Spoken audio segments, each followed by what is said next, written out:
Pour faire connaître les dispositifs en faveur de l'insertion mis en place par le département, des séquences d'information et de sensibilisation des chefs d'entreprise sont organisées dans les 4 coins de l'île depuis le début de l'année. Ce mercredi 29 juin, c'est à Saint-André, au siège de l'URMA de la Chambre des métiers et de l'artisanat, que s'est tenu un séminaire visant à présenter le dispositif R+, ainsi que le contrat PEC marchand. L'objectif, c'est d'échanger avec les employeurs et de les inciter à rentrer dans le cadre de ce dispositif, de leur expliquer la simplicité du dispositif, de leur expliquer l'intérêt pour les bénéficiaires du RSA qui auront une amélioration de leur pouvoir d'achat parce que je le rappelle, grâce au R+, eh bien, on maintient les droits sociaux des bénéficiaires du RSA qui veulent travailler. Les chefs d'entreprise ont peut-être des craintes. Ah, ça peut être compliqué pour bénéficier du R+.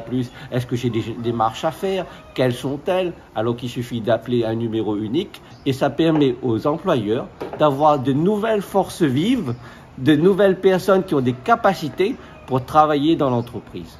Et on peut coupler le PEC marchand, qui sont donc des emplois financés, donc la charge est moindre pour les chefs d'entreprise, et le R+, ce qui permettra aux bénéficiaires du PEC marchand d'avoir plus, puisqu'ils bénéficient du PEC plus le R+, donc d'avoir un revenu supérieur, et qui permettra aux chefs d'entreprise d'avoir un emploi qui est financé, donc la charge est moindre pour lui.